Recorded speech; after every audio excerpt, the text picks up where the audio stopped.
What if everything you've been told about worry is based on a profound misunderstanding? Not just slightly off, but fundamentally wrong in a way that's been keeping you trapped in cycles of anxiety without you even realizing it. Carl Jung, one of history's most brilliant psychologists, discovered something so radical about worry that it challenges everything we think we know about our own minds. Imagine standing in front of two doors.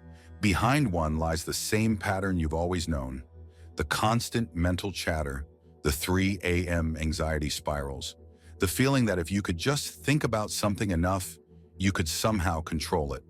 But behind the other door lies a completely different reality, one where worry doesn't just decrease, but fundamentally transforms into something else entirely. Most people think worry is just an unfortunate part of life, something to be managed or endured. Techniques like positive thinking, meditation, or distraction might offer temporary relief. But Jung uncovered that worry isn't what we think it is at all. It's not a problem to be solved. It's actually a message, a symbol, trying to guide you towards something remarkable. What I'm about to share isn't another set of coping mechanisms or quick fixes. This is Jung's hidden method for completely transforming your relationship with worry permanently. A method so profound that once you understand it, you'll never see your anxious thoughts the same way again. This isn't about positive thinking or forcing yourself to just stop worrying. Jung's approach is radically different. He discovered that worry is actually a doorway, not a dead end. Every anxious thought, every sleepless night, every moment of overthinking is actually trying to lead you somewhere.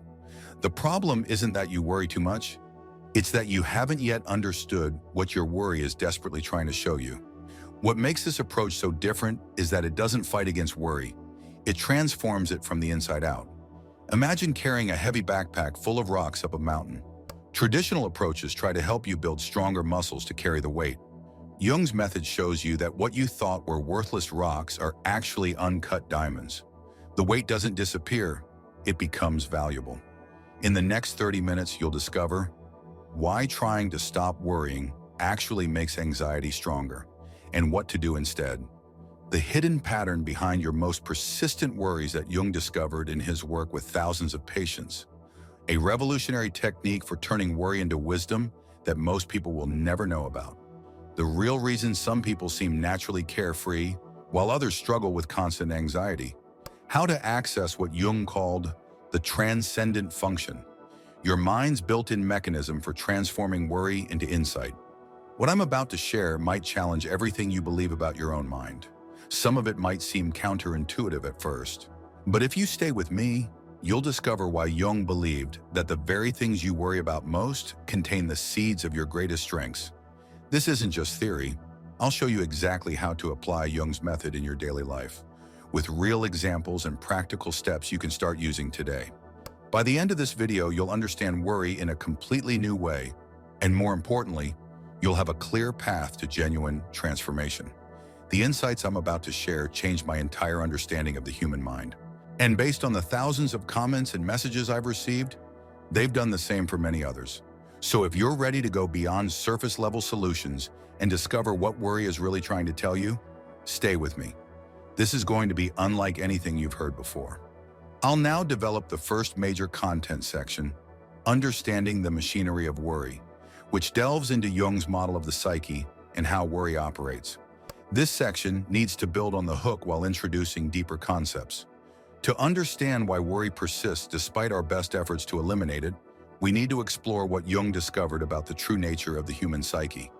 What he found was so profound that it completely transforms our understanding of why we worry in the first place. Imagine your mind as an ancient city with different levels built upon each other over centuries. On the surface, the conscious mind, you have the modern buildings, the thoughts and worries you're aware of daily. These are the obvious concerns: deadlines, relationships, health, money. But Jung discovered that this surface level is just the beginning. Beneath these conscious thoughts lies what Jung called the personal unconscious, like the buried ruins of previous civilizations. Here's where things get interesting. Your worry isn't just about what you're consciously thinking about. It's connected to every experience you've ever had, every fear you've pushed aside, every emotion you've tried to forget. When you worry about an upcoming presentation, you're not just worried about the presentation. You're connecting with every memory of feeling exposed, judged, or vulnerable. But Jung didn't stop there. He discovered something even more remarkable, what he called the collective unconscious. Imagine diving even deeper beneath those personal ruins to find something astonishing. Structures and patterns that exist in every human city, across all cultures and times. These universal patterns, which Jung called archetypes, influence your worry in ways you'd never expect. Let me give you a concrete example. Sarah, one of Jung's patients, came to him with constant worry about her financial security. On the surface, this seems simple. Who doesn't worry about money? But as they explored deeper, they discovered that her worry wasn't really about money at all. In the personal unconscious, it connected to memories of her family's financial struggles in her childhood. And at the deepest level, it touched what Jung called the Great Mother archetype, a universal human pattern related to nourishment, security, and survival. This is why traditional advice like just think positive or focus on the present often fails. It's like trying to renovate the top floor of a building without addressing the cracks in the foundation. Jung's approach is different. It shows you how to work with all levels of your psyche simultaneously. Here's what makes this understanding so revolutionary. Your worry isn't a malfunction. It's actually your psyche's attempt to get your attention. Think of it like a sophisticated alarm system. When you worry, your unconscious mind is trying to communicate something important to your conscious mind. The problem isn't the worry itself. It's that we've never learned to decode its message. Jung discovered that worry operates through what he called the compensatory function. This means that when your conscious attitude becomes too one-sided, your unconscious mind creates worry to restore balance. For example, if you're being overconfident, worry might emerge to make you more cautious. If you're playing it too safe, worry about missed opportunities might push you to take action. This is why simply trying to eliminate worry often backfires. The harder you try to suppress it, the more intensely it returns. It's like trying to hold a beach ball underwater. The more force you apply, the more forcefully it pops back up. Instead, Jung showed that the key is to understand what your worry is trying to compensate for. Let me show you how this works in practice. Think about something you've been worried about lately. Instead of seeing it as just an anxious thought, try to imagine it as a message in a bottle, floating up from the deeper layers of your psyche. What might it be trying to tell you? What balance might it be trying to restore? The machinery of worry is far more sophisticated than most people realize. It's not just random mental noise. It's a complex interplay between different levels of your psyche, each trying to communicate something important.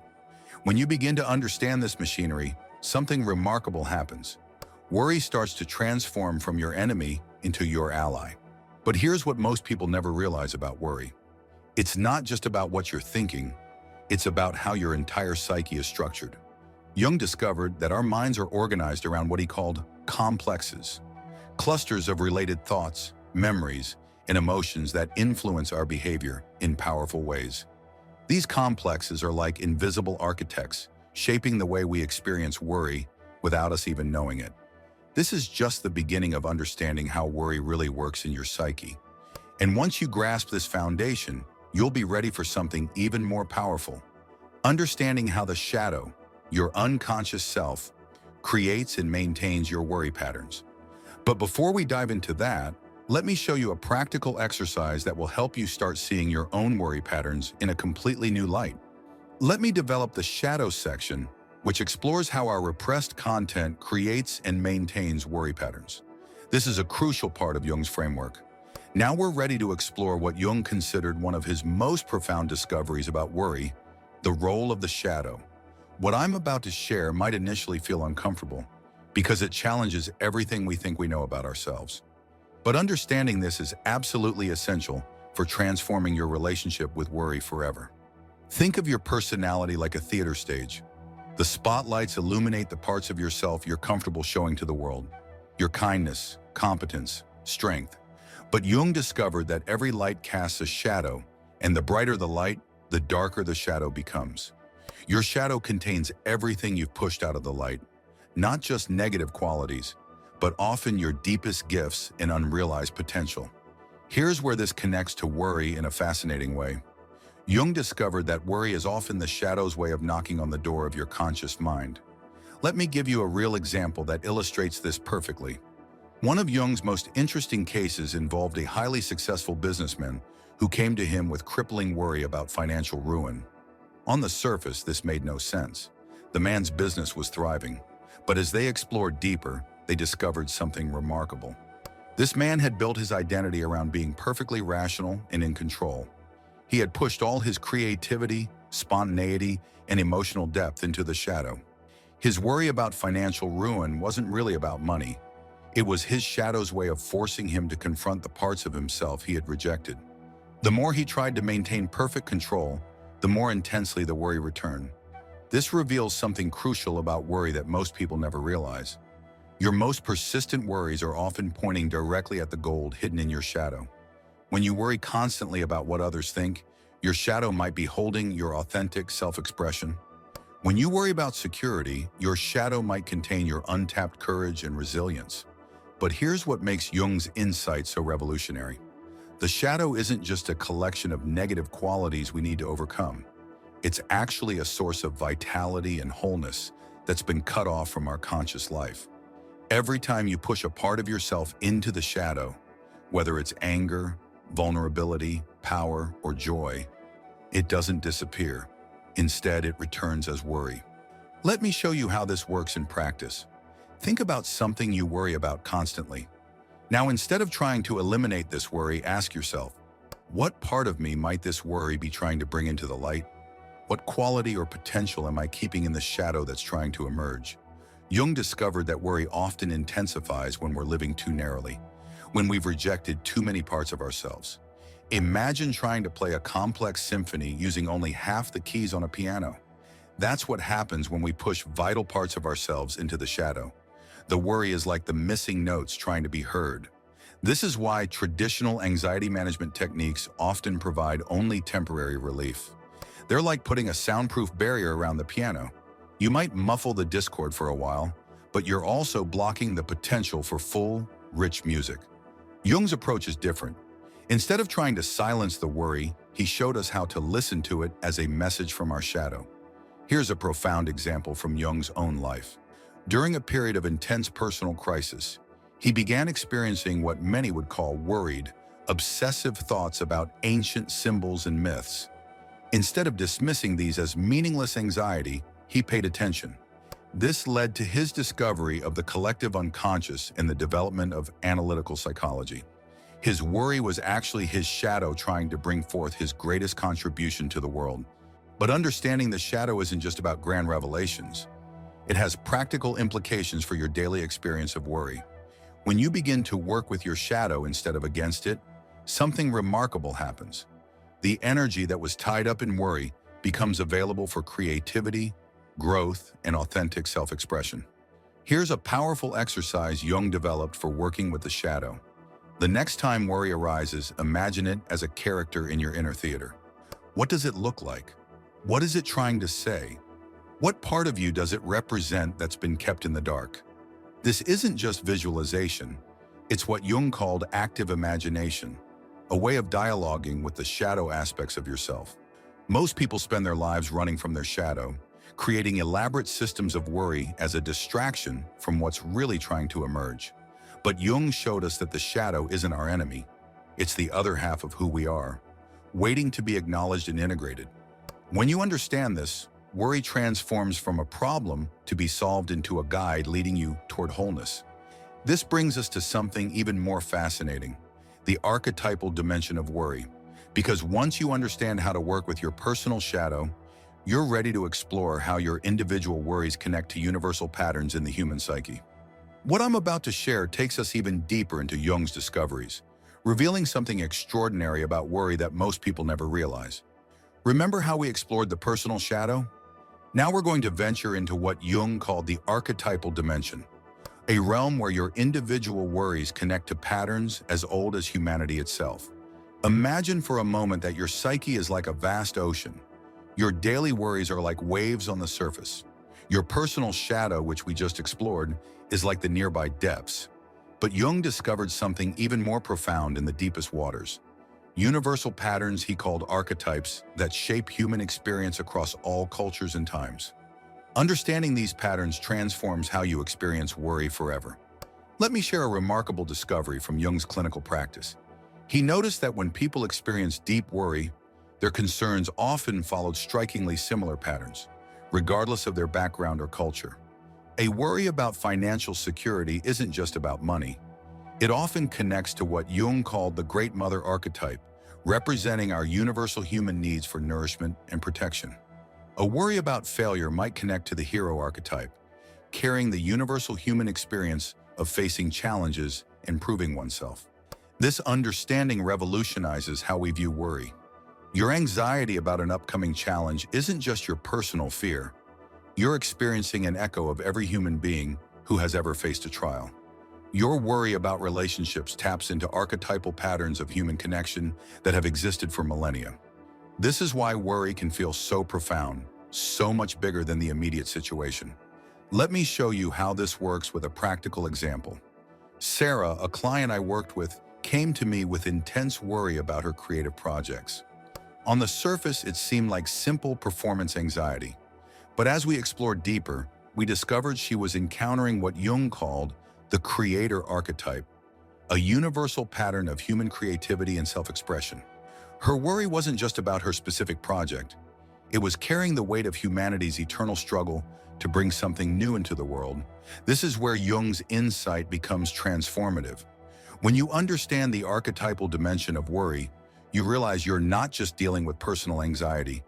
You're engaged with fundamental patterns of human experience.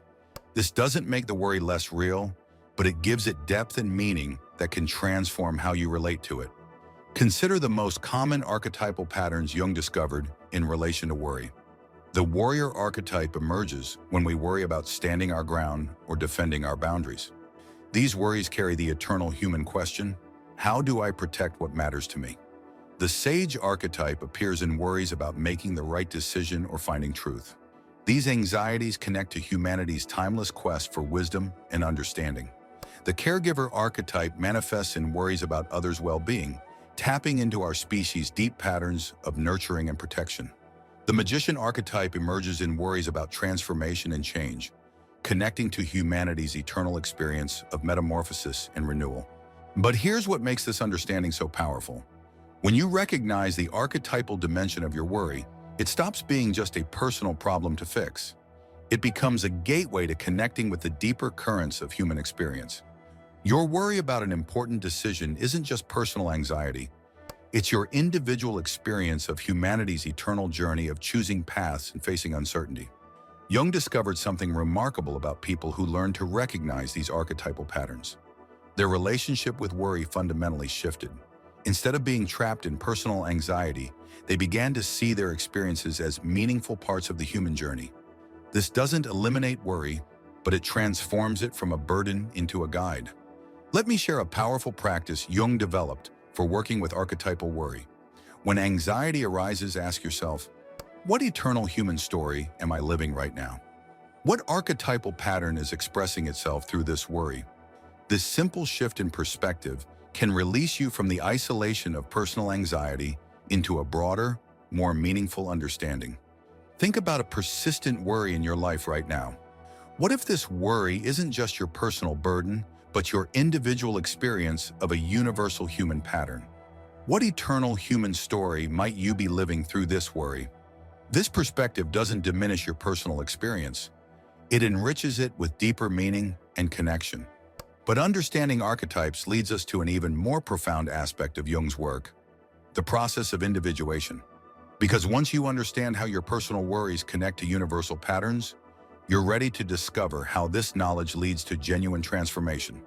Now we arrive at what Jung considered the ultimate key to transforming worry, the process he called individuation. What I'm about to share brings together everything we've explored about the psyche, shadow, and archetypes into a practical path of transformation that goes far beyond mere worry management. Imagine for a moment that your entire life, including every worry you've ever experienced, is like a story trying to be told through you. Jung discovered that worry often intensifies when we're resisting our own unique life story, when we're trying to live someone else's version of who we should be. Individuation is the process of becoming who you truly are, and it transforms worry in ways that might surprise you. Let me share a profound example from Jung's practice that illustrates this perfectly. He worked with a brilliant physician who suffered from constant worry about making mistakes in his practice. Traditional therapy had focused on building his confidence and reducing anxiety, but Jung saw something deeper. This man's worry was actually the pressure of an unlived life trying to emerge. As they worked together, they discovered that beneath the professional persona of the careful physician lay an artist's soul. His worry about medical precision wasn't just about patient care. It was his authentic creative nature demanding expression.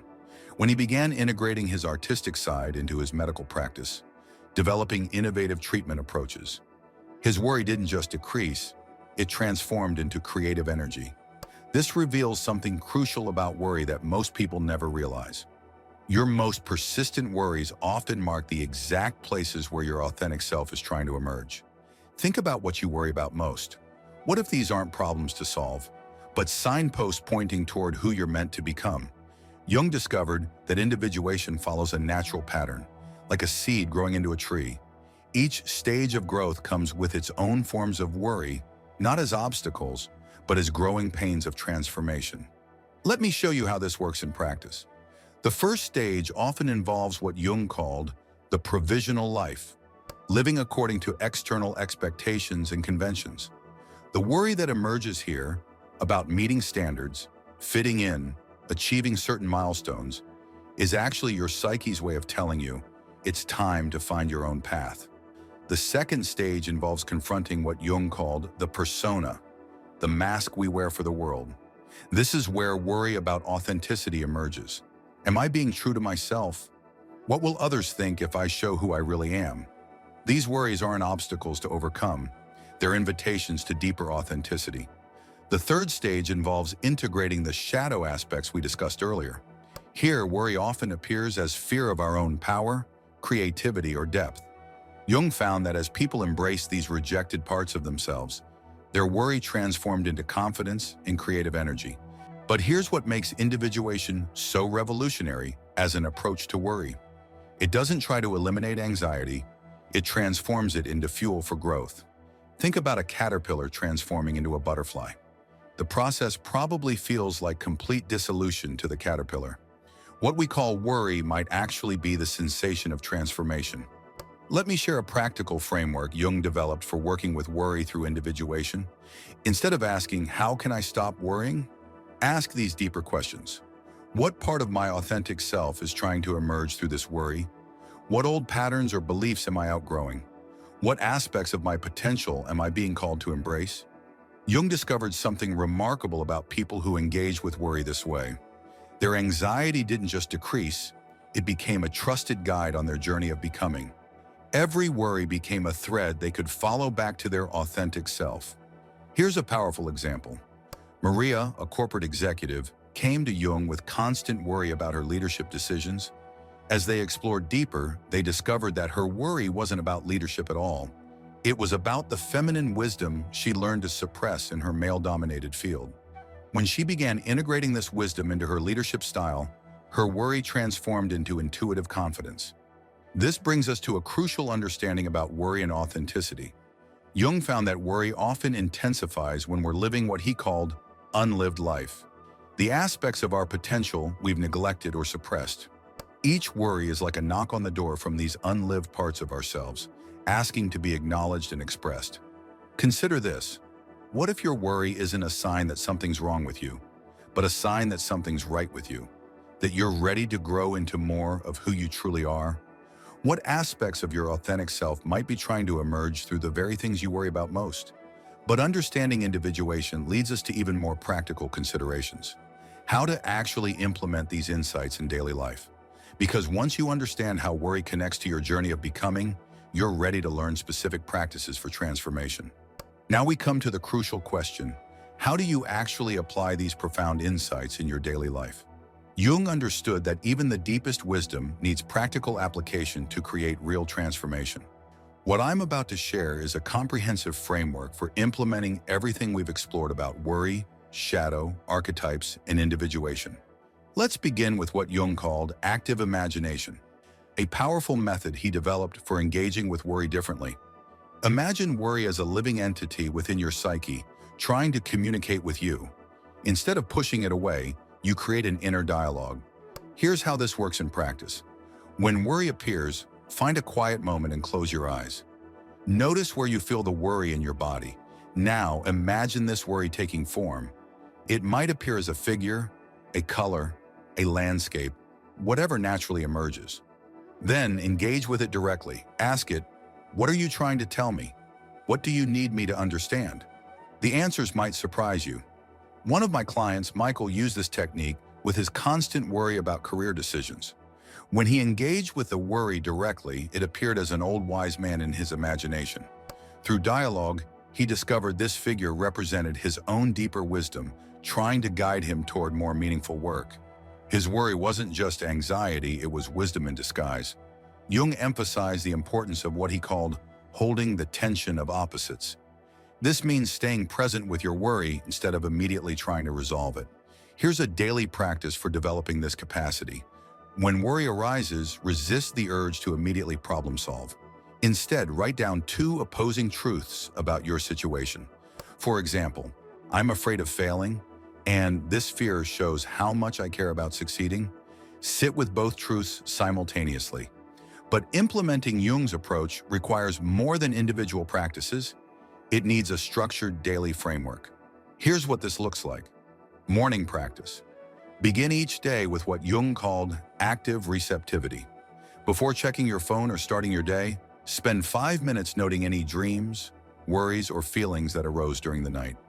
These are messages from your unconscious mind trying to reach you. Don't analyze them yet, just record them. Here's a powerful technique for containment. Create what Jung called a temenos, a sacred space for inner work. This could be a physical corner of your home, a special notebook, or a daily time slot. When worry arises during the day, instead of getting caught in it, note it down to explore later in your temenos. But implementation isn't just about individual practices. It's about fundamentally shifting how you relate to worry. Jung discovered that sustainable transformation happens when we move from seeing worry as an enemy to recognizing it as a guide. This shift happens gradually through consistent practice and patient attention. As we move toward our conclusion, I want to share some advanced concepts that can deepen your practice even further. Because once you've established these basic implementation frameworks, you're ready to explore even more profound dimensions of transformation. Let me develop the advanced concepts and integration section, which explores the deeper aspects of Jung's approach to transforming worry. As we approach the deeper dimensions of Jung's work, we arrive at concepts that don't just transform worry, they revolutionize how we understand the human psyche itself. What I'm about to share represents the culmination of Jung's insights, where personal transformation meets universal wisdom. Let's begin with what Jung called synchronicity, meaningful coincidences that seem to respond to our inner state. Jung discovered that as people engaged deeply with their worry through the methods we've discussed, they began noticing unusual patterns of meaningful events in their outer lives. It was as if the external world began reflecting their inner journey in fascinating ways. Consider this remarkable case from Jung's practice. A woman was sharing her worry about a golden scarab beetle that appeared in a dream. At that exact moment, Jung heard a tapping on his window. When he opened it, a golden scarab beetle flew in, an extremely rare occurrence in that climate. This synchronicity carried profound meaning for the woman's healing process, showing her that her psyche was connected to something larger than her personal worries. But synchronicity isn't just about dramatic coincidences. It's about developing what Jung called a symbolic attitude toward life. When you begin working with worry at this level, you start noticing how external events often mirror your inner process in subtle but meaningful ways. The very things you worry about might lead you to exactly the experiences or insights you need for growth. This brings us to one of Jung's most profound concepts, the transcendent function. Think of it as a natural capacity within your psyche to create bridges between opposing forces. When you worry, there's often a tension between what is and what could be, between fear and desire, between the known and unknown. The The transcendent function is your mind's innate ability to create something new from these opposing forces. Here's how this works at an advanced level. Instead of trying to resolve worry by choosing one side of a conflict, you learn to hold the tension between opposites until a third, unexpected possibility emerges. This isn't just positive thinking. It's allowing your psyche to perform its natural alchemical function of transformation. Jung borrowed the term alchemy deliberately, seeing in the ancient practice a metaphor for psychological transformation. Just as alchemists sought to turn lead into gold, your psyche naturally seeks to transform the lead of worry into the gold of wisdom. This process follows specific stages that Jung identified. The nigredo, or blackening stage, corresponds to fully facing your worry, allowing yourself to feel its full weight and darkness. Instead of rushing to solutions, you create a container strong enough to hold the difficulty. The albedo, or whitening stage, emerges as you begin to see through the darkness of worry to the wisdom it contains. This isn't forced positivity, it's a natural illumination that comes from staying present with your experience. The rubedo, or reddening stage, represents the integration of insight into daily life. Your relationship with worry fundamentally shifts. It becomes neither an enemy to fight nor a friend to embrace, but a messenger carrying vital information about your journey. At this advanced level of practice, you begin to experience what Jung called active imagination in a more profound way. Worry becomes not just something to manage, but a doorway into deeper dimensions of your psyche. You learn to read the language of symbols that your unconscious mind uses to communicate wisdom. Consider this example. A client was plagued by worry about their creative work. Through advanced practice, they began seeing how this worry was actually an alchemical vessel, transforming their relationship with creativity itself. The very energy of anxiety became fuel for artistic expression. This isn't about using art to escape worry. It's about allowing worry to become art. Jung discovered that at this level, people often experience what he called numinous moments, experiences of profound meaning that transcend ordinary understanding. These aren't about escaping worry, but about encountering the sacred dimension within it.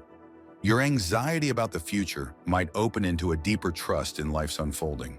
Your worry about relationships might reveal the blueprint of genuine human connection. This brings us to perhaps the most advanced insight: living symbolically. At this level, worry isn't just a problem to solve or even a message to decode. It's part of the living language through which your soul communicates with the world. Every anxiety, every fear, every moment of uncertainty becomes part of a larger conversation between your conscious mind and the deeper dimensions of existence. But remember, these advanced concepts aren't about escaping the practical work we discussed earlier. They're about allowing that work to open into deeper dimensions of meaning and transformation. The daily practices become not just techniques for managing worry, but doorways into a more profound way of being alive. As we move toward our conclusion, let's explore how all of these elements, from the practical to the profound, come together in creating lasting transformation. As we draw our exploration of Jung's hidden method to a close, let's take a moment to understand the profound journey we've undertaken together. We began by discovering that worry isn't what we've been led to believe. It's not a problem to be solved, but a doorway to transformation. Through Jung's revolutionary insights, we've uncovered a path that doesn't just manage anxiety, but transforms it into wisdom. Think back to where we started. Most approaches to worry try to eliminate it, suppress it, or manage it through surface-level techniques. But Jung showed us something far more profound, that within your worry lies the seeds of your greatest growth. Every anxious thought, every sleepless night, every moment of uncertainty contains within it the potential for deeper understanding and authentic living. Through our exploration, we've discovered that worry operates at multiple levels simultaneously. In the personal unconscious, it carries messages from your shadow, those parts of yourself waiting to be acknowledged and integrated. In the collective unconscious, it connects you to archetypal patterns that have guided human transformation for millennia. And through the process of individuation, worry becomes a compass pointing toward your authentic self. But understanding isn't enough. Transformation requires action. We've explored practical frameworks for working with worry differently, morning practices for active receptivity, daily techniques for symbolic living, and evening reflections for integration. These aren't just techniques, they're doorways into a new way of being. Consider for a moment how this understanding might transform your life. Imagine waking up to find that your worry hasn't disappeared, but has transformed into something else entirely, into insight, creativity, or wisdom. Imagine discovering that the very things that kept you awake at night were actually trying to wake you up to your deeper potential. This transformation is available to you, but it requires something from you, a willingness to engage with worry differently, not as an enemy to be vanquished, but as a messenger carrying wisdom you need for your journey. The practices we've explored aren't quick fixes. They're invitations to a deeper relationship with yourself and with life. Jung discovered that people who engaged with worry this way didn't just experience less anxiety. They discovered a sense of meaning and purpose that transformed their entire lives. Their worry became a guide leading them toward greater authenticity, creativity, and connection. As you begin this journey, remember that transformation happens gradually through consistent engagement and patient attention. Start with the basic practices we've discussed: active imagination, symbolic attitude, and daily reflection. Let these practices deepen naturally into the more advanced work of synchronicity, alchemy, and living symbolically. I invite you to begin today.